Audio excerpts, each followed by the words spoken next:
यथोक्त परस्य प्रत्यगात्मा वेदम दर्शेती। यथोक्त ब्रह्म है वह प्रत्यगात्मा से अभिन्न है। इसलिए कहा था शांडिल्य विद्या भी अंग्रोपासना स्व से अभिन्न कर दिया। स्व से भिन्न किसी प्रतीक में देखोगे तो प्रतीकोपासना, जैसे पहले था स्व से भिन्न गायत्री ब्रह्म है, वो गायत्री उपाधि में हमने उसको, यहां से ऐसा नहीं है, स्व से अभिन्न है। कैसे अभिन्न है? उसी अभिन्नता को प्रकट करने जा रहे हैं। एषमात्मा अंतर्हृदये अनियान व्रीहिर्वा यवाद्वा सर्षपाद्वा श्यामकाद्वा श्यामागतण्डलाद्वा एषमात्मान्तर्हृदये ज्यायान् पृथिव्या ज्यायानन्तरिक्षात् ज्यायान् दिवो ज्यायानेभ्यो लोकेभ्यः।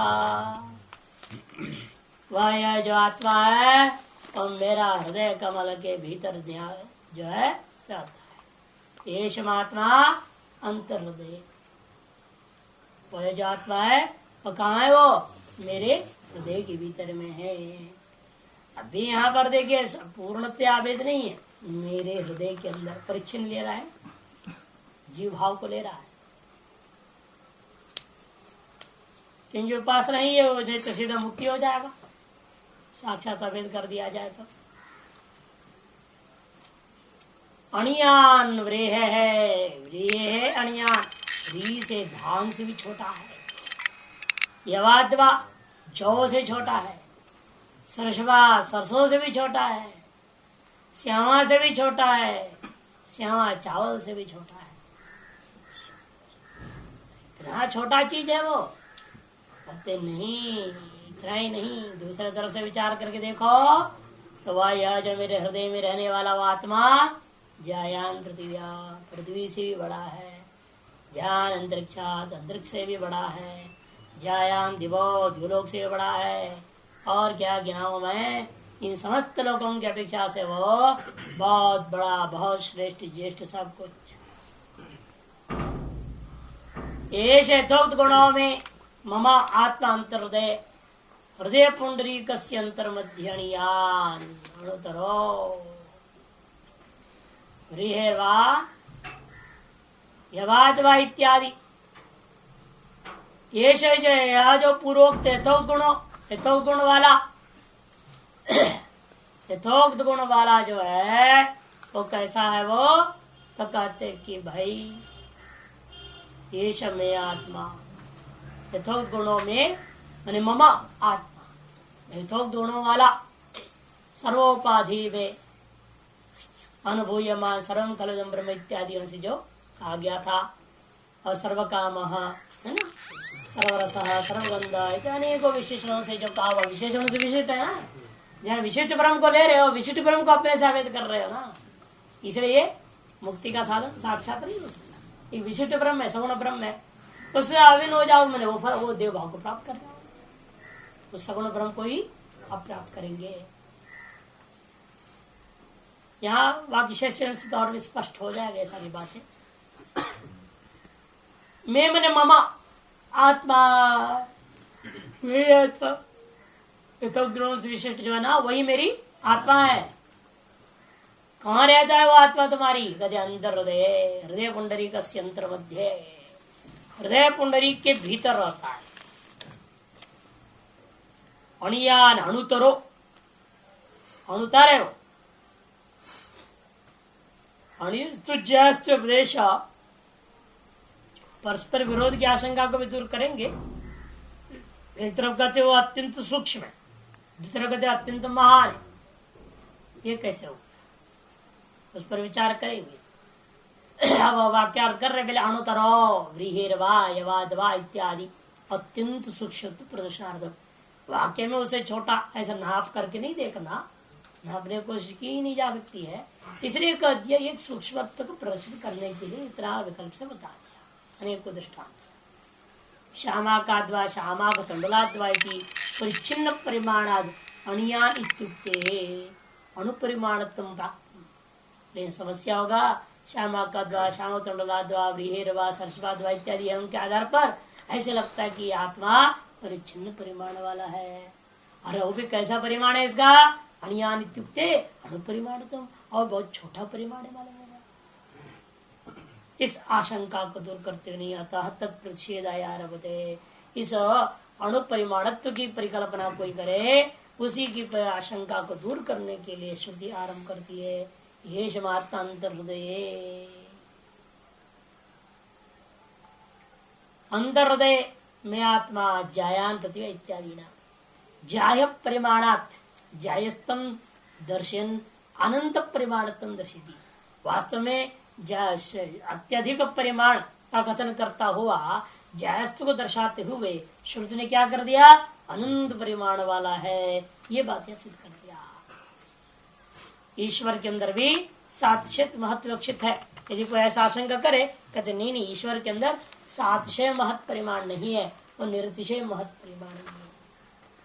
ईश्वर निरतिशय अणु भी है और निरतिशय महत्, उभय रूपा है। जब परस्पर विरोध के कार्य का तात्पर्य यही हुआ, वास्तव में न तो वो अणु है, वास्तव में न तो वो महत्, सर्वव्यापी है, इतना ही कहा जा सकता है। सर्वव्यापकता को ही सिद्ध करने के लिए इस तरह से कह दिया गया है।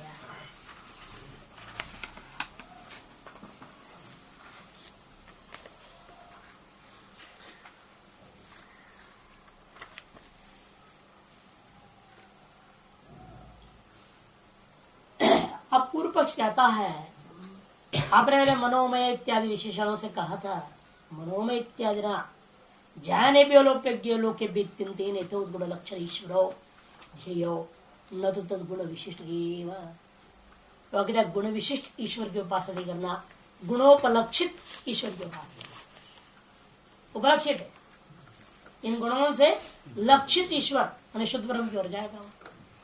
विशिष्ट ब्रह्म नहीं लेना चाहते, सगुण ब्रह्म निर्गुण ब्रह्म को इन गुणों से उपलक्षित जो निर्गुण ब्रह्म, उसी की उपासना समझना। पूर्व पक्ष कहने का मतलब, पूर्व पक्ष कहता है मनोमय इत्यादि ना जाया निलोक, यहाँ तक का जितनी भी पंक्ति है इस वाक्यों के अंदर इन मंत्रों ने क्या किया, यथोक्त गुणों से लक्षणा में लक्षित है जो, ऐसे ईश्वर की उपासना समझो।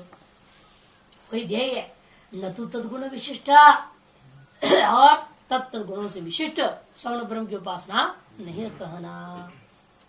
यथा जैसे मान लो उसमें दृष्टांत समझा रहा है पूर्व पक्षी, जैसे कोई कहता है था राजपुरुष मानय चित्रगुम्बा इत्युक्ते, ऐसा कहने मात्र से आप क्या राजा को भी ले आओगे साथ में पुरुष का,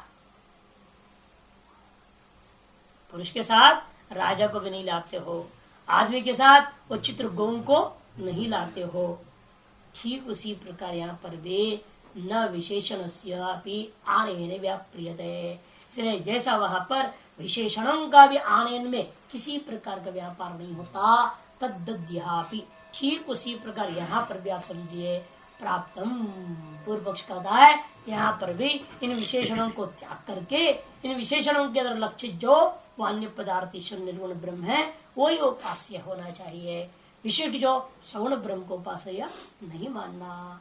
इति अतः निवृत्त्यर्थम, उसी शंका को निवृत्त करने के लिए सर्व कर्म इत्यादियों का पुनर्वचन करना पड़ा श्रुति को। पहले कहा हुआ बात को कुछ को दोबारा ले लिया और अन्य बात भी जोड़ दिया।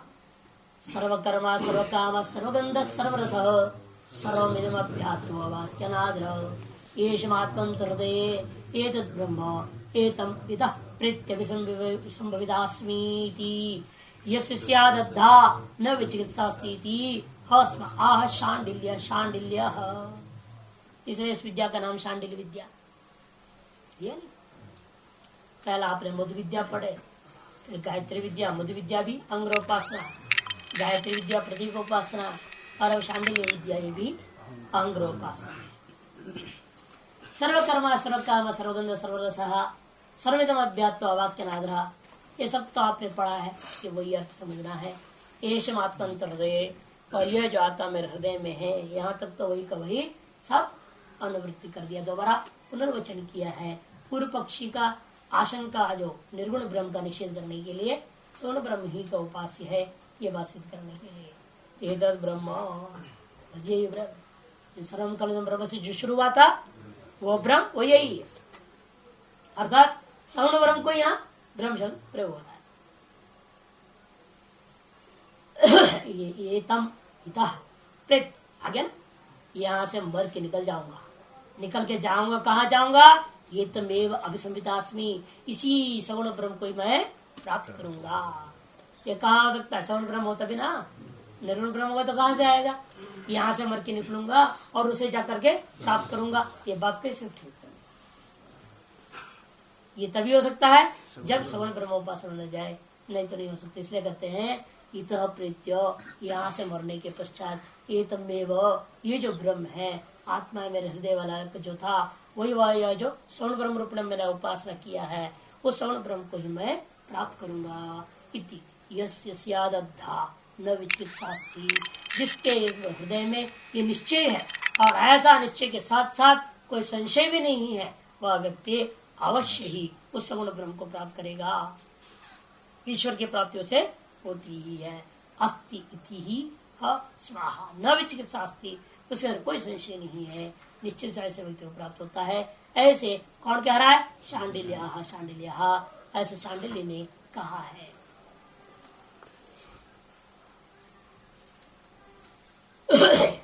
तस्मात् मनोमयत्वादि गुण विशिष्ट एवं ईश्वरोध्येय,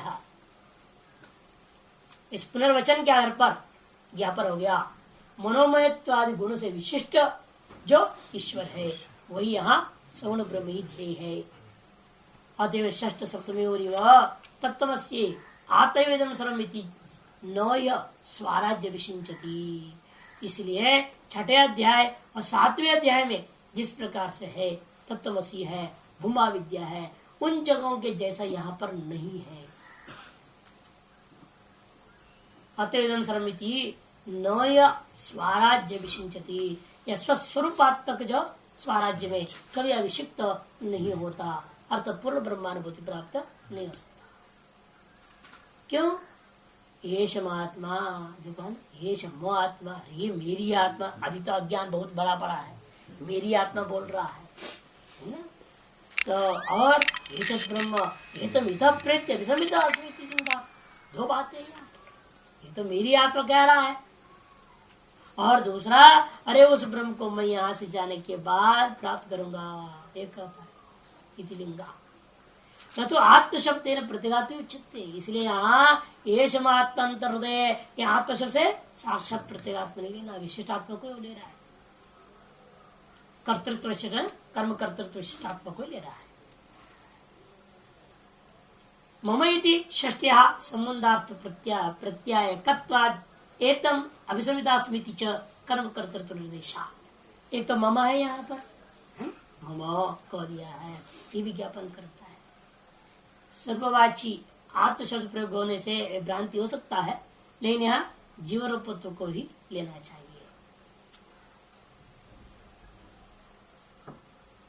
क्योंकि लिंग प्रमाण के श्रुति प्रमाण बलवान है, इसे पूर्व पक्ष का सकता है। लिंगात श्रुति बलिय से आपने लिंगात कर दिया ना, नहीं तो आत्म शब्द प्रतिघात उचित कहते कि नहीं, यहाँ पर जो लिंग ही नहीं, इतना ही नहीं, स्पष्ट शब्द ही संबंध बोधक शब्द है। मम इति षष्ट्या संबंधार्थ प्रत्यागत्वा, ये संबंधार्थ का प्रत्याग है, अभेद का प्रत्याग नहीं हो सकता। दो भिन्न वस्तुओं के संबंध का प्रत्यय बोध कराता है, अभिन्न वस्तुओं में षष्ठी के अक्षर से प्रयोग नहीं हो सकता है।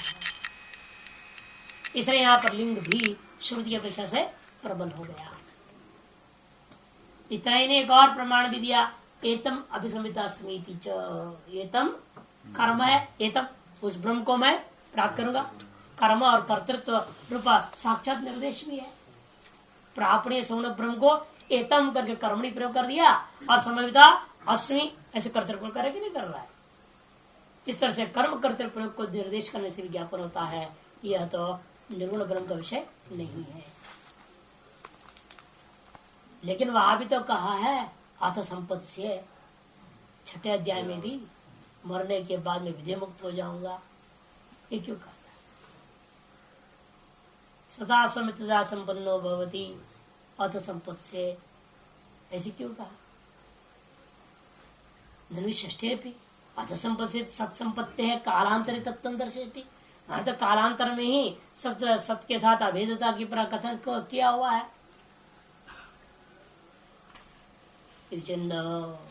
आरब्ध संस्कार शेष सिद्ध्यर्थ परत्वा, वो तो केवल सृष्टि दृष्टिवाद वालों के लिए समझाने के लिए जरूरत पड़ गया, इसलिए हमने वो कहा दिया भाई आरब्ध कर्म का शेष संस्कार शेष है, उसकी स्थिति जब तक है तब तक वो जिंदा रहता है, शरीर जिंदा रहेगा।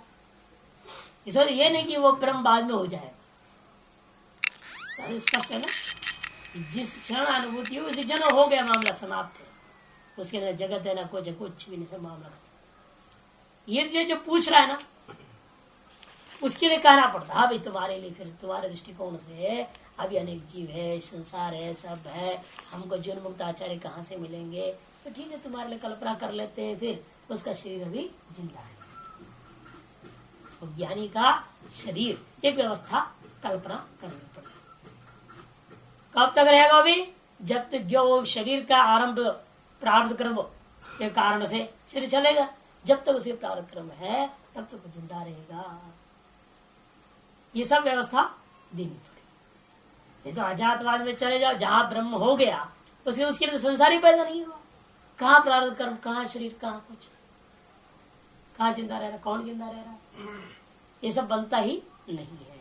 ये सब इसीलिए जैसा प्रश्न पूछने वाला है वैसे जवाब देना पड़ता। इसलिए भाष्यकार ने यहाँ कहा देखो आरब्ध संस्कार स्थित्यर्थ प्रता, आरब्ध मैंने संस्कार सुखादि ये न कर्मणा तत्शेष स्थितो तात्पर्य, उसकी शेष स्थिति में तात्पर्य समझो। वास्तव में भेद विवक्षित नहीं, तात्पर्य है भेद विवक्षित नहीं है, अभेद ही विवक्षित है। भेद केवल जो है आरोपित हो जाता है कि अन्य दृष्टिया, स्वदृष्टि से नहीं, स्वदृष्टि में तो अजात हो जाता है। न कालांतरितार्थता, आगे कालांतरितार्थ है ना, वहां तो भेद होता है, अर्थात भेद विवक्षित नहीं है। कालांतर में किसी चीज को हम प्राप्त कर रहे तब न, जब भेद होता है। अरे हमसे भिन्न कोई वस्तु है उसको हम कालांतर में जाकर के प्राप्त करेंगे। अब यहाँ से चलूंगा तो वहां पहुंचते कम से 15 मिनट, 10 मिनट, 5 मिनट जो भी लगेगा, कहीं तो कई दिन लग जाएंगे। अब यहाँ से दक्षिण भारत के हमने पहुंचने 2 दिन लग जाएंगे। बड़ा आश्चर्य, यहाँ से विदेश पहुंचने में भी 1 दिन नहीं लगता और यहाँ से दक्षिण भारत पहुंचने में 2 दिन लग जाता। यहाँ भी हवाई जहाज चढ़ो तो जल्दी पहुंच जाओगे, तो ट्रेन में धक्के खाते हैं तो ज्यादा समय लगता है। साधन के ऊपर निर्भर हो गए ना, कहने का मतलब सब कुछ साधन के ऊपर। इसलिए इनका कहना है कि देखो कालांतरितार्थता यहाँ पर विवक्षित नहीं है। अन्यथा तत्वमसीत्येतस्य अर्थस्य बाध प्रसंगा, नहीं तो महावाक्यार्थ ही बाधित हो जाएगा यदि भेद पर ले लोगे तो। यद्यपि आत्मशब्द से प्रत्यगर्तत्व सर्वम कलुदम ब्रह्म इति च प्रकृतम, यद्यपि आत्मशब्द का प्रत्यगर्तत्व सुप्रसिद्ध है दुनिया में, और सर्वोदम कलुदम ब्रह्म, ब्रह्मी प्रकृति भी है, यह आत्मा अंतर्हृदय तद ब्रह्म इत्युच्यते। और उसी को यहाँ पर आत्मा अंतर्हृदय एतद ब्रह्म एतम इतः प्रत्यय कहा है ना, एतद ब्रह्म तो कहा वहां पर भी। इन शब्दों से तो वही ज्ञापन हो रहा है, शुद्ध ब्रह्म की है यहाँ। ऐसा किसी को भ्रांति हो सकता है, इसलिए यद्यपि ऐसा तो लग रहा है आपको, तथापि अंतर्धानम ईशद अप्रत्य जैव एतम आत्मानमितो अस्मात् शरीरात् प्रत्य अभिसमित अस्मित्यर्थम। फिर भी यहाँ पर कुछ रहस्य छिपा हुआ है। अंतर्धानम भवति, अंतरम भवति भेदम इति यावत्, व्यवधानम भवति इति। अंतर्धानम ईशद अप्रत्य जैव, भेद को थोड़ा प्रत्यय की बिना ही रह रहा है। ईशदपि अप्रत्यय, थोड़ा भी त्याग किए बिना व्यवधान को स्वीकार करना है। यहाँ पर जो भेद था पहले से ही, उसको थोड़ा सा भी त्यागा नहीं है। बिना त्यागे व्यवधान पूर्वक ही कथन कर रहा है। क्या व्यवधान पूर्वक कथन कर रहा है? कहते एतम आत्मानम इतो अस्मात् शरीरात् प्रत्य, ये जो आत्मा है सर्वकल ब्रह्म शांत उपासना करके उपासना किया था, उसी मनोमय भाषा इत्यादि से जो ग्रहण किया था, उस आत्मा को मैं इस शरीर से मरने के बाद निकल करके प्राप्त करूंगा। ऐसा एतम आत्मानमितो अस्मात् शरीरात् प्रत्य अभिसमित अस्मिति उत्तम। इसलिए लिंगानुगृत षष्ठी श्रुति वशात प्रकरणानुगृहित श्रुति कथनचित नहीं करती है। जैसे लिंग से श्रुति प्रबल आपने कहा था ना, ठीक है, लिंग से प्रबल से कोई संशय नहीं, लेकिन श्रुति का अर्थ अभी क्या करना पड़ा, लिंग के अनुसार संकोच करना। यथाश्रुतार्थ साक्षात में ले नहीं सकते, बाधक है। जो लिंग आप है वह लिंग ही यथाश्रुतार्थ श्रुत्यर्थ लेने में बाधक बनता। इसे लिंगानुगृत श्रुत्यर्थ ले लोगे तो अद्वैत रहेगा ही नहीं, आप निर्गुण का मामला खत्म हो। इसे टीका में करें, लिंगानुगृहित षष्टि श्रुति वशात प्रकरणानुगृहित श्रुति कथंचित नेतव्य। प्रकरण प्रमाण से अनुगृहित होकर के जो श्रुति प्रमाण था, कौन सा, ये जो आत्म शब्द था, ब्रह्म शब्द था, ये आत्म शब्द ब्रह्म शब्दों को सब जो सवर्ण पर रखी लेना चाहिए।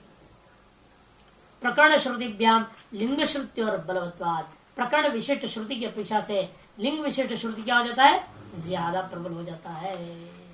ये अंतर है। आत्मश्रुति अन्यथा और आत्म शब्द की व्याख्या अन्यथा भी संभव है, जैसा हमने व्याख्यान कर दिया है। यथा कृतो रूपस्य आत्मनः प्रतिपत्ता स्मृति यथा यस्य एवं विधा स्यात् भवेत् अद्धा। यथा कृतो रूपस्य आत्मनः, यथास्य का था ना उसमें, इसका जो अद्धा जैसा उसका निश्चय है कुछ और, यथा कृतो रूपस्य अध्यवसाय के अनुसार ही आत्मन प्रतिपत्तास्मि, आत्मा से तात्पर्य वही सगुण ब्रह्म सगुण परमात्मा की भी मैं प्राप्ति करूंगा। इति यस्य एवं विदा स्यात्, यस्य मने एवं विदा, मनोमय भारोपशर इत्यादि से जो कहा गया था, एतादृश गुणों से विशिष्ट इस आत्मा को जानने वाला, सगुण ब्रह्म को जानने वाला जो कोई व्यक्ति होगा वह भवेत् अद्धा सत्यम अधम सत्यम एवं श्याम अहम प्रत्या एवं न स्यामिति च। अद्धा का तात्पर्य निश्चय, मैं ऐसा ही होऊंगा, निश्चित रूप से मुझे मिलेगा, जाऊंगा ही, और ऐसा कभी नहीं हो सकता, विपरीत में कभी नहीं हो सकता। जैसे कि महात्मा उधर मंगलाश्रम तो कहते साफ रह देखो, हमको सद्य मुक्ति तो होने वाला नहीं, पक्का है। हम सद्य मुक्ति के चक्कर में रहते ही नहीं, लपड़े ही नहीं, खत्म।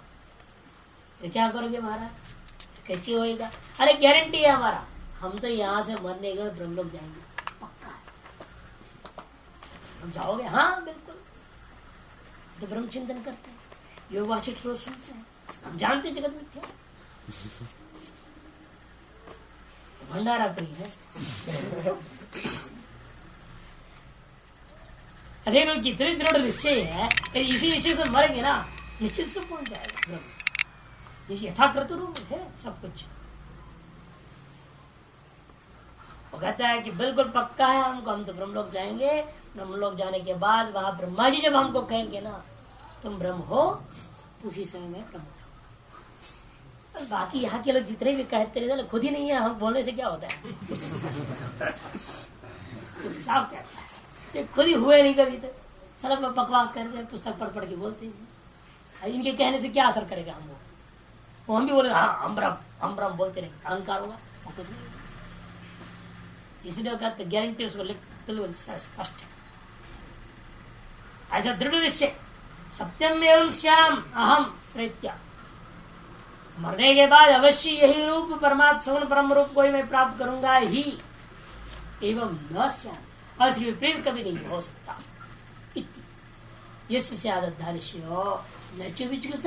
इसलिए कोई संशय नहीं, रत्ती भर की भी संशय उसके दिमाग में।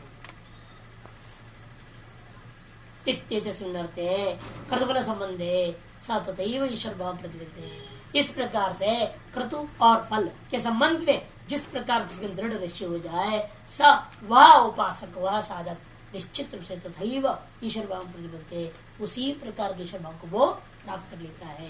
विद्वान इत्येतद्दाह स्व उक्तवान किल शांडिल्य नाम ऋषि, इस प्रकार से शांडिल्य नामक ऋषि ने किसी समय में कहा था।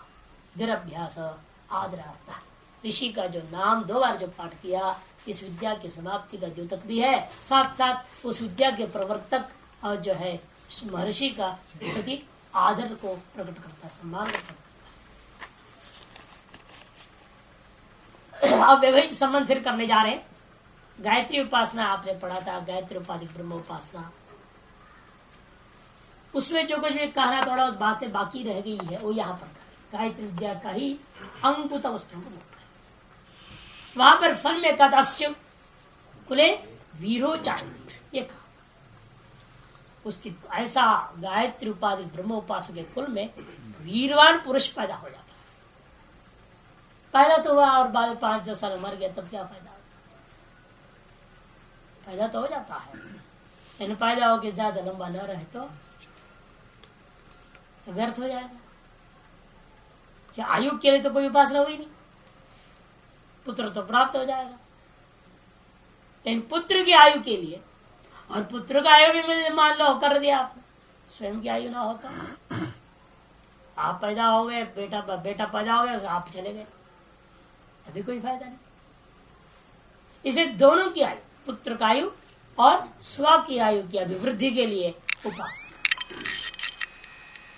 अस्य कुले वीरो जायते इत्युक्तम् न वीर जन्म मात्र पितु त्राणाय भवति। वीर पुरुष का जन्म मात्र से पिता का रक्षा नहीं हो सकता। नरकादि से रक्षा, पुम नामक नरक से रक्षा करने वाले का नाम पुत्र है। नरकादि से रक्षा तभी कर पाएगा ना वो जब बाद में शादी करे, पढ़े लिखे बड़ा हो जाए और फिर शादी करे, सपुत्र हो जाए, फिर सब पिंडी जो है श्राद्ध कर्म करें, तभी तो करेंगे, पुण्य से रक्षा कर पाएगा। उसे पहले ही पैदा हो गया, 2-4 महीना रहा, 6 महीना रहा, साल भर 2 साल या 10 साल मर गया, क्या फायदा है? वो रक्षा नहीं कर पाए। इसे कहते हैं वीर के जन्म मात्र से ही पिता का रक्षा संभव नहीं है। तस्मात् पुत्र मनिष्ठम लोक्यम आहुति श्रुतिम। इसने कहा है तस्मात् पुत्रम अनुशिष्टम लोक्यम आहु। पुत्र कैसा होनी चाहिए? अनुशिष्ट होनी चाहिए।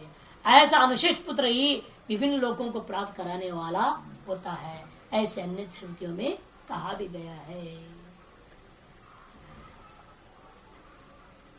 अनुशासन विषयीकृत पुत्रस्य लोक प्राप्त साधनत्वाद अनुशासन वेदाध्ययनम टीका में वेदाध्ययन के द्वारा विषयीकृत जो पुत्र है वही लोक प्राप्ति का साधन हो सकता अन्यथा नहीं।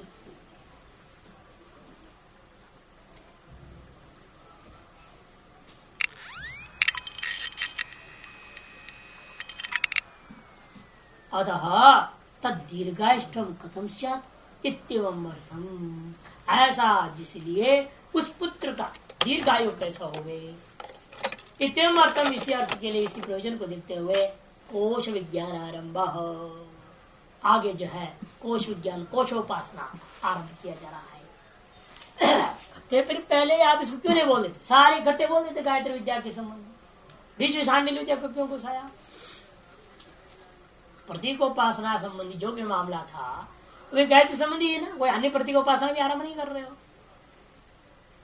उसके अंगभूत है कि गायत्री उपासना प्राप्त होने वाला जो वीर पुत्र फल के आयु और उसको भोगार्थ स्व आयु रूपा फल के लिए कर रहे हो तो उसको वही देना चाहिए।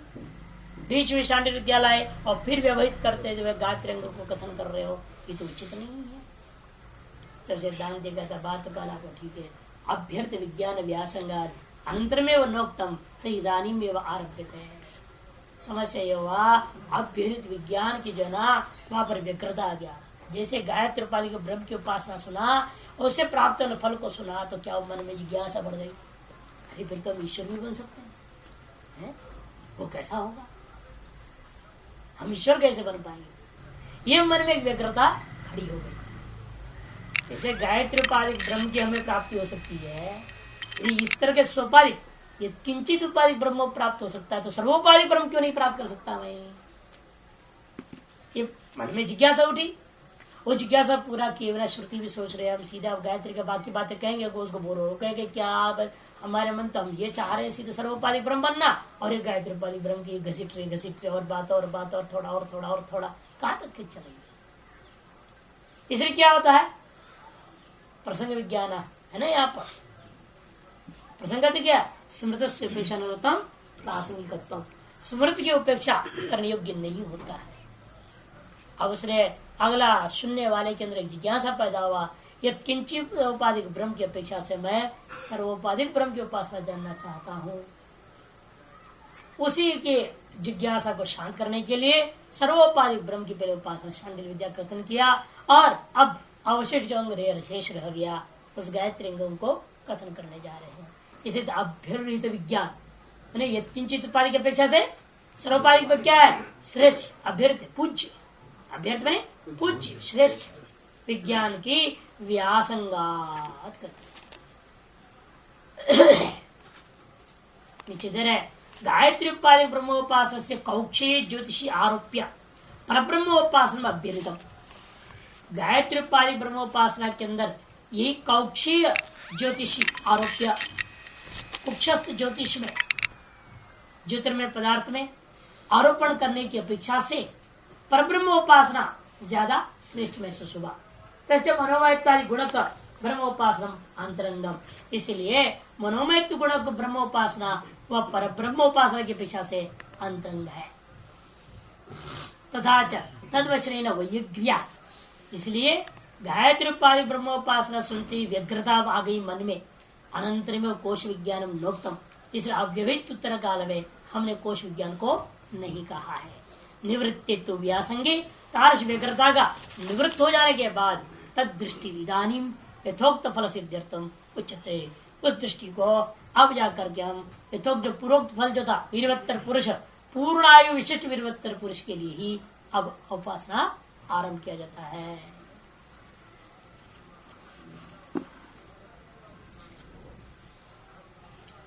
अंतरिक्षोदर कोशो भूमि बुद्नो न जीर्यति दिशो हि यस्य स्रक्तयो यौरस्योत्तरं बिलगं स एष कोशो वसुधारस् तस्मिन् विश्वमिदगं श्रुतम्। कहते अंतरिक्षोदर कोशो, कोश के समान कोश है। अंतरिक्ष ये उदर वाला धर्माधर्म का आश्रय भूता, यह अंतरिक्ष उदर वाला उदर है जिसका ऐसा ये विशेष कोश के समान कोश है। पृथ्वी रूपा मूल वाला है, अर्थात त्रैलोक्य स्वरूप यह कोश है। भूमि बुद्ध बुद्ध कहते हैं नीचे वाला जो पिंडी प्रदेश होती है जो रखा जाता है, जिस पर टिकता है घड़े का निम्न प्रदेश जो पिंडी है उसको कहते हैं बुद्धन। और उसका पेट, घड़े का पेट होता है पानी और भरा जाए, वो पेट हो गया अंतरिक्ष। दिशो ही यस्य न जीर्यति ही। आज एक बात है, वैसा बढ़िया जो पिंडी है कभी जीर्ण होता है, टूटता फूटता है नहीं। न जीर्यति, यह कोश कभी जीर्ण शीर्ण नहीं होता, वह कभी नष्ट नहीं होता है। दिशो ही यस्य दिशाएं इसके सभी कोण है। जैसे घड़े का अनेक कोण हो जाते हैं, चारों दिशा में कोण ही कोण है, ये गोल बना दिया जाए। नहीं तो आप पट्टीदार भी बना सकते हैं, अलग अलग डिजाइन, सोने के चांदी के वगैरह घड़े को देखिए अलग अलग डिजाइन के बनते हैं। वो कोण क्या है? कहती जो दिशाएं है ना, वही उस कोश का कोण के समान कोण समझाओ। देवर से उत्तरम बिलम, उत्तर भाग ऊपर का बिल जिसमें जो आप भरते हो सारा, वो बिल कह दिया। नीचे वाला बुद्ध, ऊपर वाला बिल। वो बिल क्या है? द्यूलोक है, उसका बिल है, समझो। उत्तरम बिलम ऊपर का बिल है। शेष कोश वसुधारा, वह कोश कर्म फल रूपा जो वसु का आधान स्थान, समस्त कर्म का फल इसी के भीतर है। द्योलोक से लेकर इस पृथ्वीलोक, स्वविवर अंतर स्वविवर भूता, आताल तल सुताल पाताल पर जितने भी है पथारे को ले लेना, नरकारियों को ले लेना, सब कुछ से पृथ्वी ले लेना। पृथ्वी शब्द से सारा भू सब नीचे के पूरे 14 लोग सहित भू कर जाते हैं। ऊपर के 14 लोगों के लिए भुआ स्वाहा 2 शब्दों से सब इकट्ठा मिला दिया। नीचे 7 और 7 14 है, अतल वितल आदि ये 7 हो गया। और सप्त नरक भी मारा गया, सप्त नरक और सप्त पाताल आदि, तो 7 7 14 नीचे हो गए, ऊपर के 7 रह गए। नीचे के पूरे 14 को मिलाकर एक भू शब्द से बोल दिया जाता है। भू भुआ भुआ करने से अंतरिक्ष आ गया, और उसके अंदर जितने भी लोग सब हो गए, और स्व से जो लोग के सारे आ गए। इसे 3 में ही सबको संग्रह करके कह दिया जाता है। और इसी में आपके समस्त कर्मफल होता लोक भोग इसी के अंदर है, इसे बाहर कुछ है नहीं। इसे कहते ये जो कोश है ये वसुधान है, कर्म फल रूपा जो वसु का आधान स्थान है, उसमें सारा संसार है। तस्मिन् इदम विश्वम स्थिता, संपूर्ण विश्व इसी में स्थित है। अंतरिक्षम उदरम, अंतस्विषिनम, उदरम माने भीतर का जो खाली प्रदेश है। यस्य स्वयं अंतरिक्ष उदरः, बहुरी समास, अंतरिक्षम उदरम माने अंतस्विषिनम, यस्य स्वयं अंतरिक्ष उदरः, ऐसे बहुरी समास। कोश कौन है वो? कोश, कोश अनेक धर्म सादृश्यात् कोश, धर्माधर्म रूपी अनेकों का आश्रय को देखते हुए सादृश्यता ग्रहण करनी चाहिए। जैसे बाह्य जो कोश होते हैं, आप अनेक प्रकार के सोना चांदी के जेवर वगैरह भर दो। ट्रंक, जो ट्रंक होते हैं, अलमारियां होते हैं, लॉकर होते हैं, अनेक भाषा अनेक शब्दावली अनेक रूप से आप ग्रहण करते हो। पेटी होता है कि नहीं, गोलक होते हैं, ये सब में क्या भर के रख देते हैं, नहीं छिपा देते हैं। पहले जाते दीवारों में गाड़ देते थे, चिनाई कर देते, पता ही नहीं चलता था, जमीन में गाड़ देते थे, अनेक प्रक्रिया से लोग। तो इसलिए कहते कि देखो वो जो है ना, उसके समान यहाँ पे जैसे उसमें क्या है, सोना चंद सब आप भर के रख देते हो, और यहाँ क्या भर रहे हो? धर्माधर्म जितना भी है आपको सबका आश्रय कोश, अनेक धर्माद्याश्रय सादृश्यात् कोश, सच भूमि बुद्रो।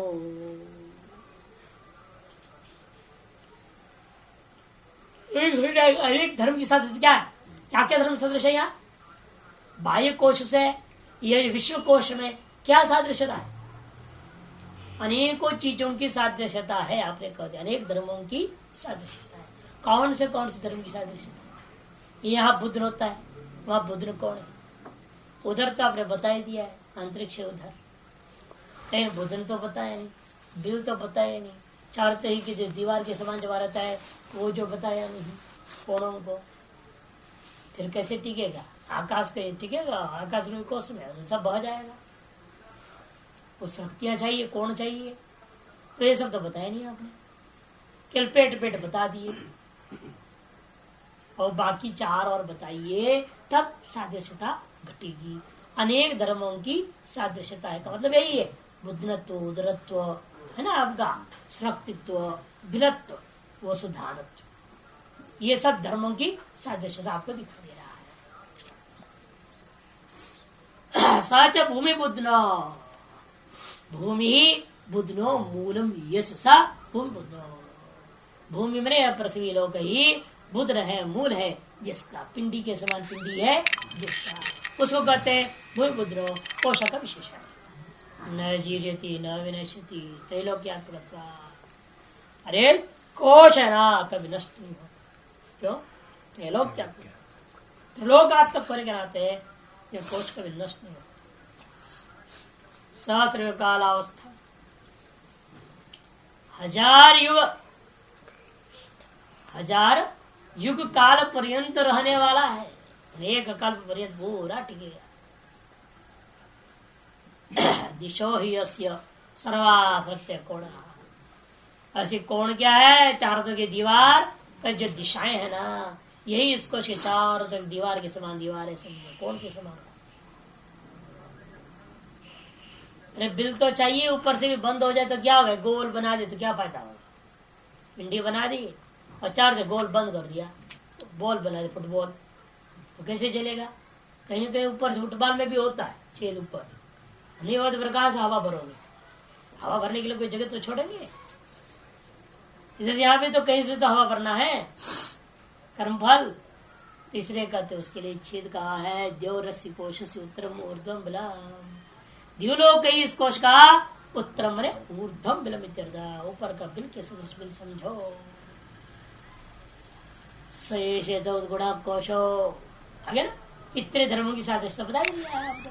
दो गुणों वाले जो कोश है वो क्या है? वो वसुधान, वसुध्यते अस्मिन् इति वसुधान। अतः प्राणी नाम कर्मफलाख्यम, प्राणियों का कर्मफल रूपा जो वस्तुओं को आधान करके स्थिर करके सुरक्षित करके आश्रित कर दिया गया था जिसमें, उसका नाम वसुधारा। तस्मिन् अंतः तारशिष कोश के भीतर में विश्वम समस्तम, संपूर्ण जो प्राण कर्मफलम, प्राणियों का कर्मफल भूता जो लोक है, सह तत्साधन ही तत्साधनों के सहित सारी चीजें इदम यद गृह्यते प्रत्यक्षादि प्रमाण ही, जो प्रत्यक्ष प्रमाण से ग्रहण करते हो उन सारे साधनों के सहित प्राणियों कर्मफल भूता समस्त लोगों को श्रुतम आश्रितम स्थितम इत्यर्थ हो, इसी में ही आश्रित स्थित है ऐसा समझना चाहिए। अच्छा, अब किस दिशा में क्या है विशेष बताइए। कोश कोणत्वेन उक्तासु दिक्षु अवान्तर विभागम, कोश का कोणों क्या है, ये दिशाएं कोणे का दिया आपने, ये दिशाएं क्या है कोण, उसमें विभाग पर बताना है, उसको भी विभाग पर उपासना के लिए बताना जरूरी है। तीसरे आरंभ होता है तस्य प्राची दिग्जूर नाम सहमाना नाम दक्षिणा राज्य नाम प्रीची सुभूता नाम ओदीची आसम वायुर्वत्सः सयेतम एवं वायुं दिशां वत्सं वेद न पुत्ररोधं रोदिति स्वहं एतम एवं वायुं दिशां वत्सं वेद मा पुत्ररोधं रुदम्।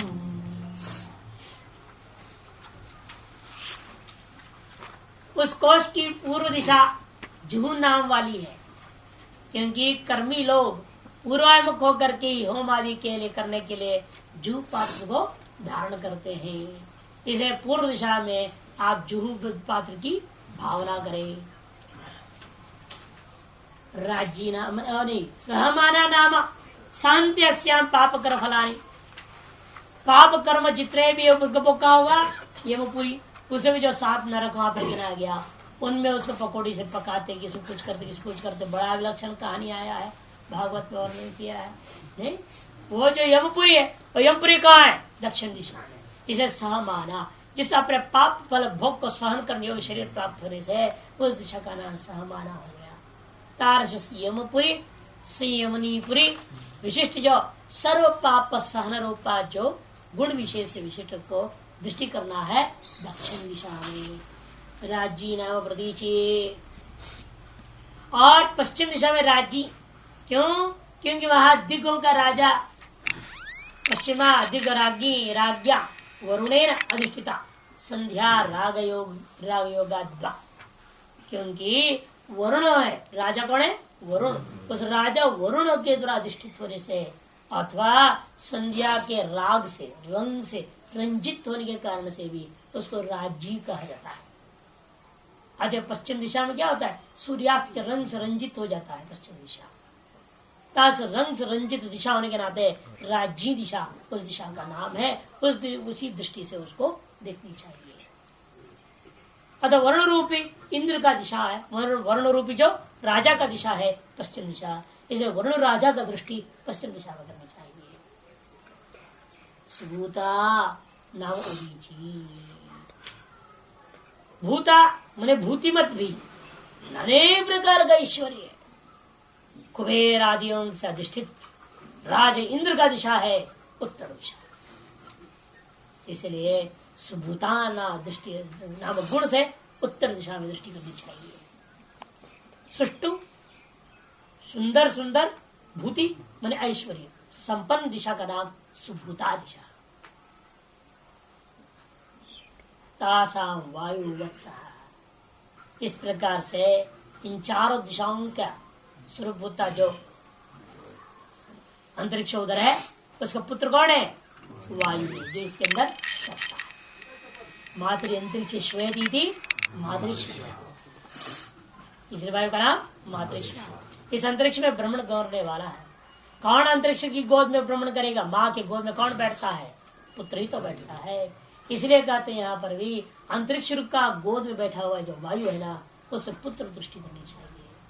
तासां वायुर्वत्सः सएतम एवं वायु दिशां वत्सं वेद, वह जो कोई उपासक दिशा का पुत्र वायु है ऐसा वायु भी वत्स को जानता है, वह कभी पुत्र रोध से वे रोना नहीं, पुत्र निमित्तक रोने से उसके रोने की जरूरत नहीं पड़ती। स्वहमेतम एवं वायु दिशा वत्सवेद, इसे जो कोई व्यक्ति यहाँ पर उपासक कहता है मैं भी इस वायु रूपी जो पुत्र को दिशा का पुत्र रूपेण जान लिया हूँ, इसलिए क्यों जाने हो, महारोदम उदमिति, पुत्र रोध के कारण से रोना मुझे न पड़े, इसलिए मैं इसको जानकर उपासना करता हूँ, ऐसा कहता है।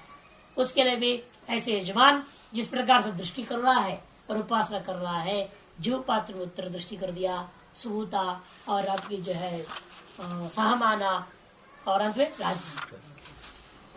पहला नंबर में था आपका जो है जुहू पूर्व, फिर पश्चिम में आ गए, नहीं पश्चिम नहीं दक्षिण, पूर्व से दक्षिण परिक्रमा मार्ग है, पूर्व से दक्षिण में आया सहमाना, दक्षिण से पश्चिम में आए राज्य, पश्चिम से उत्तर में गए तो सुबह। इस प्रकार से दृष्टि कर रहा है कर्मकांड में। ऐसा जो यजमान है उस यजमान का पुत्र के कारण से रोना नहीं पड़ता, और वह यजमान क्या पाठ करेगा, एक विशेष मंत्र वो आगे में आएगा। भाष्यकार कहते हैं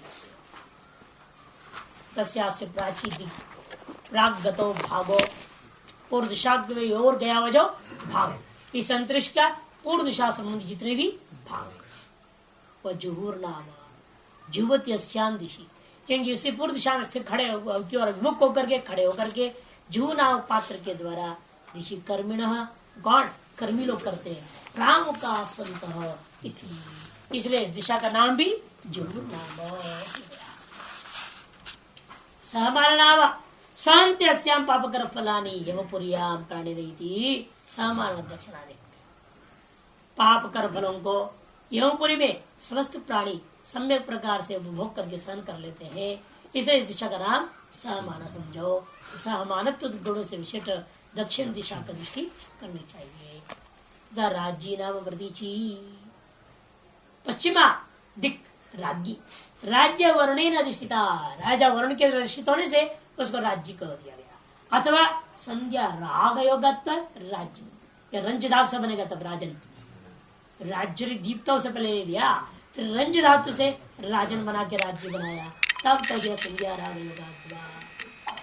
संध्याकालीन राग मने रंग से रंजित का संबंध को देखते हुए राज्य नाम रख दिया गया पश्चिम दिशा को। दोनों में से कोई भी गुण को लेकर के आप दृष्टि कर सकते। सुभूता नाम भूतिमत ईश्वर कुबेरादिवीर अधिष्ठित सुभूता नाम मोदी, भूतिमत भी कौन है, ईश्वर है, कुबेर मन इंद्र, ईश्वर से तात्पर्य इंद्र, इंद्र कुबेर आदियों के द्वारा अधिष्ठित दिशा होने से उस दिशा का नाम सुभूता, सुभूतत्व दृष्टि से आपको उपासना करना है। तासाम दिशा वायुर्वत्सो दिग्जत वायु, इन सभी दिशाओं का वत्स कौन है, पुत्र कौन है, वायु ही पुत्र है। क्यों, वायु इन्हीं दिशाओं में भ्रमण का उत्पन्न होकर भ्रमण करता हुआ दिखाई देता है। पुरोवात इत्यादि दर्शना, क्योंकि पुरोवात पूर्व दिशा संबंधी करके ही पहले वामदेव सामने वर्णन करते वक्त आपको वर्णन किया था। वर्षा ऋतु का ये वामदेव वर्षा ऋतु संबंधी समझा पुरोवात। स या कश्चित पुत्र दीर्घ जीवितार्थी एवं यथोक्त गुणम वायु दिशा वत्सम अमृतम वेद स न पुत्र रोदम पुत्र निमित्तम रोदरम न रोदती पुत्रो न म्रियते। वाया जो कोई व्यक्ति है पुत्र की दीर्घ जीवितत्व की अर्थी है, प्रार्थी है, वह व्यक्ति यथोक्त गुणों वाला वायु रूपी देवता को दिशा का वत्स रूपेण जानता है, अर्थात वो अमृत रूपेण ही उसकी उपासना करता है। स न पुत्र रोदम, वह उपासक निश्चित रूप से पुत्र निमित्तक रोदन जो होता है उसके लिए प्राप्ति नहीं होगा। अर्थात वो पुत्र मरेगा तब न रोगा, नहीं रोएगा मतलब कि पुत्र निमित्तक रोना नहीं होगा, अर्थात पुत्र कभी मरेगा नहीं।